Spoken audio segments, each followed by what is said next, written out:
Hey everybody, Joelle Cathleen here, and welcome to my beginner's fluid acrylic tutorial where I'm going to show you 3 popular techniques to create 3 gorgeous fluid acrylic paintings using one of my super cool take-home kits. Getting started, here's everything that is included in your kit. Good idea to pause here and take inventory of everything before you get started.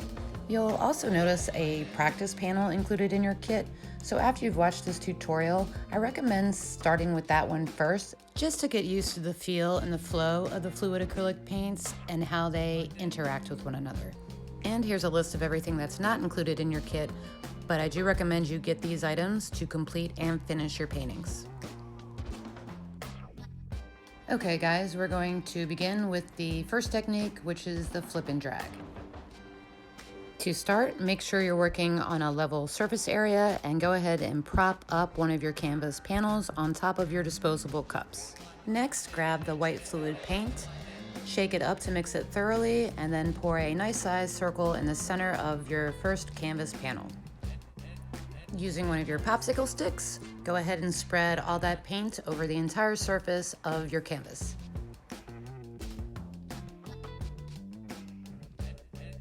After you have thoroughly covered your canvas panel in the white fluid paint, you want to lift it and tilt it from side to side, letting the excess paint fall off onto the puppy pad below. What you're looking for is just a nice, even coating of the white paint.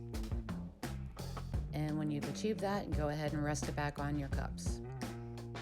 You might notice a few air bubbles in the surface of your white fluid paint, and that's what the butane torch is great for. So you want to take your butane torch and gently sweep the flame over the surface about 2 inches above the surface of your canvas until all of those air bubbles have been eliminated. And once you have a nice smooth surface, you're now ready to start adding your paint colors. The colors I'm using for today's tutorial are bright red, phthalo blue, canary yellow, and metallic copper. The copper is a sparkly iridescent paint which gives off a great shimmer when the light bounces off of it. It's really beautiful.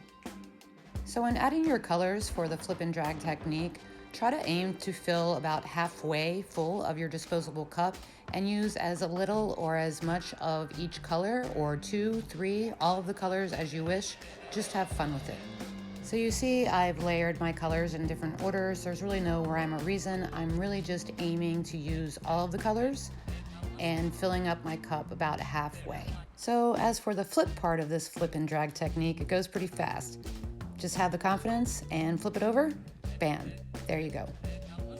So you're gonna leave your cup there for a couple of seconds just to make sure all the paint has come out of the cup and onto the canvas surface.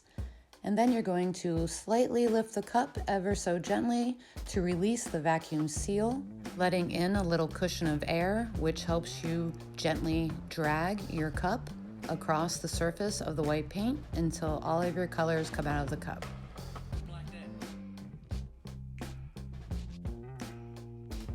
Now you're going to grab the butane torch again to create some pretty cool effects called cells. Cells naturally produce when different densities of paints collide together or layer over top of each other. And they are these cute and perfect little round tiny circles or bubble-like forms that develop in your painting.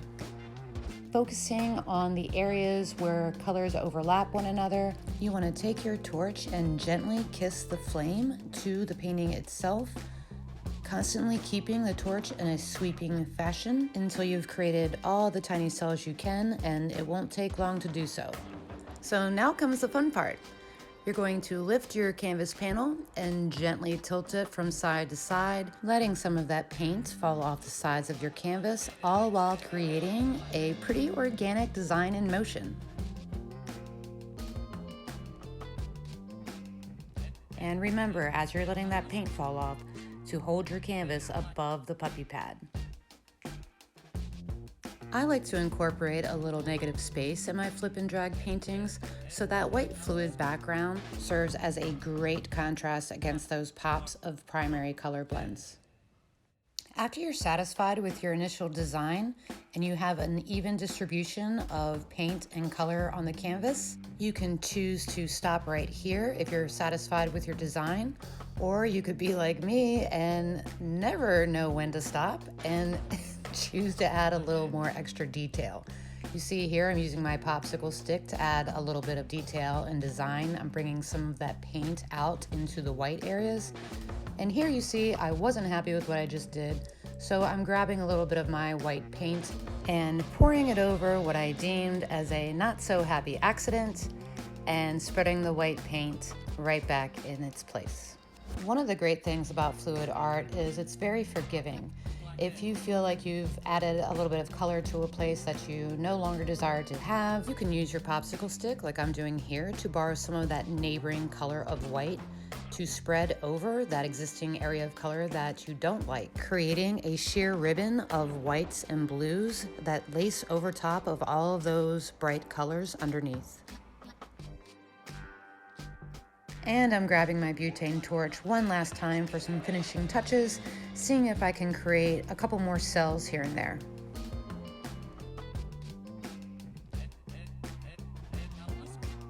And once you're loving on your first painting, just set it off to the side on your disposable cups. Make sure that you let it dry on a level surface. Now for the next technique, one of my favorites is called the tree ring pour. The setup is going to be the same as the flip and drag technique, although here you see I am starting my painting off with a base of the fluid black paint that's included in your kit. Although you are welcome to still use the white paint, it's really just up to preference. I will say though, in using black paint as a foundation for this technique, you're going to get more of a galaxy space kind of vibe with your end result, whereas if you start with a white base foundation, your end result will have more of a seashell, geode, crystal, or actual tree ring vibe. And here I am adding my colors in varying orders. One thing to remember with this technique, the first color you pour in will be the last color that comes out in this process, and the last color that you pour in will be the very first color that hits the canvas surface. To kick off this process, you're going to position your cup over the center of the canvas, tilting it ever so gently. As the paint begins to pour out, you're going to make small, tiny circular motion with your hands and keep repeating that circular motion until all of your paint has exhausted from your cup. I've sped up the video here just to save time, but just remember to keep a steady hand until you used all the paint. After you have poured all of your paint out of your cup, you will then pick up your canvas and slowly roll your painting from corner to corner, side to side, all while trying to enlarge that initial circular shape, being mindful of your ever-changing design. The hardest part in this, and really every fluid acrylic technique, is knowing when to stop. Because the design changes so quickly with every pitch and roll of the canvas, it's really challenging to stop and try to decide on your favorite look. Especially me watching the playback of this video, I wish I would have stopped like right here. So keep in mind, I only used a half cup of my fluid paints to create this design. I feel like if I had used a full cup, maybe I wouldn't have stretched out my design so much, that I would have kept more of a circular ring shape, which is true to the technique. But overall, I'm very pleased with the end results, and it's time to put this one up on a level surface and allow it to dry. The third and last technique that I'm sharing for this tutorial is called the flip cup. The setup again is very similar to the first two techniques. However, this time I'm going to pour my paints in my disposable cup first, and I plan on covering the whole canvas for this painting, so I'm going to fill up my cup all the way with all 4 of my different colors. Also adding in a little bit of my white fluid paint, which is also going to be my base color. So the flip in Flip Cup is the same as the first technique we did, the flip and drag, except here we are not going to drag the cup across the canvas. Here I'm going to show you an alternate technique to just doing the traditional flip of the cup. Instead, I'm going to keep my cup of paints upright and I'm going to flip the canvas board over top of the cup. And then while holding the cup in place, I'm going to flip the canvas back over onto its level surface, all while keeping that flipped cup on top. And then I will add the paint around the cup itself, covering the entire surface area of the board with the white fluid paint. And then once again, I'm going to take a popsicle stick and then spread all the paint around the entire surface of the board. Don't worry about the paint spilling over and ruining the sides of your cradled board, because as you see here, the sides are pre-taped, protecting them from the overflowing paint and keeping them nice and dry. Once you have spread your white or black fluid paint as your base foundation, you're then going to carefully pick up your cradled board, holding your cup in place with your thumb, and then tilting off the excess paint, leaving a nice, clean, smooth coverage of either your white or black fluid paint. After a couple seconds of letting the paint settle onto the surface of your canvas, you are ready to simply flip the cup up and lift it all in one fell swoop. Since I used a full 2-ounce cup of mixed fluid paints, I'm going to let that paint sit there for a couple of seconds and self-level itself out before I take the butane torch and encourage a little extra cell activity than what's already created there.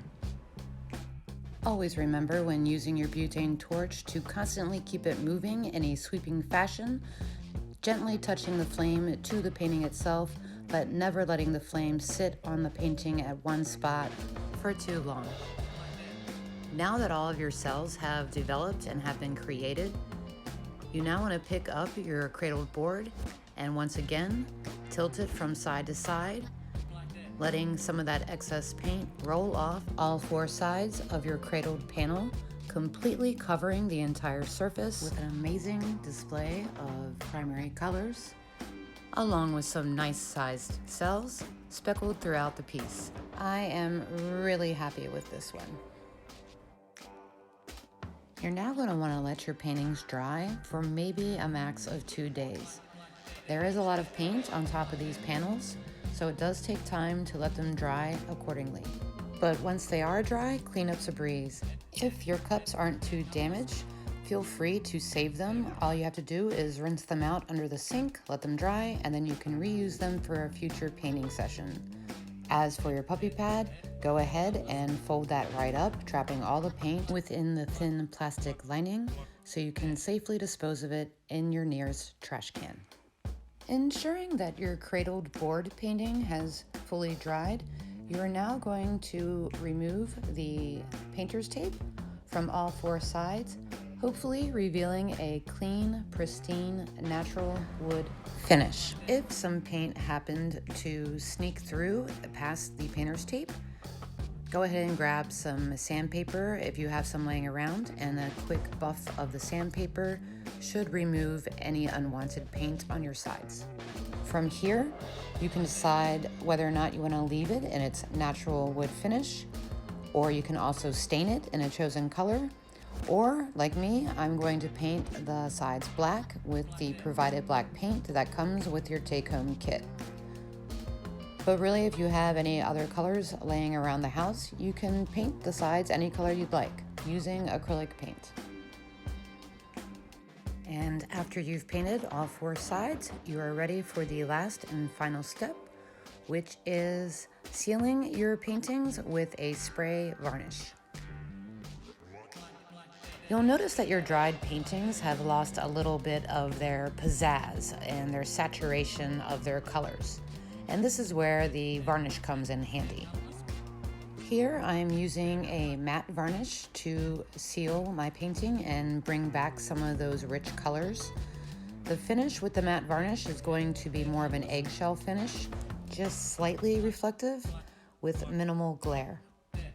The varnish that I'm using is made by Grumbacher, and you can find it at Michael's or through Amazon. And here's what the can of the gloss varnish looks like, also made by Grumbacher. And we are going to varnish this one using a steady sweeping motion about 6 inches above the surface of the painting, going left to right and then up and down, bringing all those saturated colors right back with a reflective, glossy finish. And there you have it, guys. This is the end of the tutorial. Here are the finished paintings. And I do hope you enjoy creating your own fluid paintings as much as I've enjoyed sharing this awesome form of art with you all today. I want to give a big shout out to each and every one of you who have already purchased one of my take-home kits and have shown your support for my work, and those who have inspired me to create these take-home kits, as well as this tutorial video. So a huge thank you from the bottom of my heart to all of you. Please like and subscribe to my channel here on YouTube. And if you need some more kits, you know where to find me at joellecathleen.com. Stay safe, y'all, and I'll see you soon.